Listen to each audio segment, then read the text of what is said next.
அஸ்ஸலாமு அலைக்கும். Saturday mini vlog என்னென்னு பார்த்துடலாம். நியூ இயர் செலிப்ரேஷன் வந்து ஜிம்மில் வந்து பண்ணாங்க. ஆக்சுவலி நாங்கள் வந்து நியூ இயர்லாம் கொண்டாடுறது கிடையாது. பட் ஜிம்மெட்ஸ் எல்லாம் கூப்பிட்டனால கண்டிப்பாக போய் ஆகணும்னு சொல்லி போயிருந்தோம்.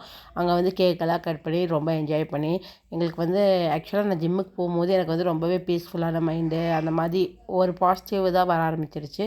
ஸோ வந்து முடிஞ்ச அளவுக்கு நம்ம உடம்ப வந்து ஃபிட்னஸாக வச்சுட்டா நமக்கு வந்து ரொம்பவே ஹெல்ப்ஃபுல்லாக இருக்கும். நம்ம மைண்ட் ரீதியாகவும் நம்ம ரொம்ப நல்லா இருப்போங்கிறது எனக்கு தோணுச்சு. அது முடிஞ்சு அக்கா பாப்பாங்களுக்கெல்லாம் வந்து ஸ்கூலில் வந்து பேரண்ட்ஸ் டீச்சர்ஸ் மீட்டிங்கு. சரி போயிட்டு அப்படியே நாங்கள் வந்து மந்தி ஸ்ட்ரீட் அரேபியா போத்தனூரில் இருக்கீங்க ஊரில். அப்போ வந்து அங்கே வந்து ஸ்ட்ரீட் அரேபியாவில் மந்தி பிரியாணி ரொம்ப டேஸ்ட்டாக இருக்கும். ரொம்ப என்ஜாய் பண்ணி சாப்பிட்டா ரொம்பவே பிடிச்சிருந்துச்சி அந்த டிஷ்ஷு. மறுபடியும் ட்ரை பண்ணுங்கிற அளவுக்கு இருந்துச்சு. அப்புறம் அக்கா பாப்பாவுக்கும் வந்து பர்கரு, ரோலு, ஜூஸ் எல்லாம் வாங்கிட்டு வீட்டுக்கு போயிட்டோம். வீட்டுக்கு போய் பர்கரை கொடுத்து அவளும் ரொம்ப என்ஜாய் பண்ணி சாப்பிட்டா. கண்டிப்பாக உங்களுக்கு இந்த வீடியோ பிடிச்சிருக்கும். கண்டிப்பாக மறக்காம நம்ம சேனலை சப்ஸ்கிரைப் பண்ணுங்கள், லைக் பண்ணி ஷேர் பண்ணுங்கள். Thank you friends. Bye, take care.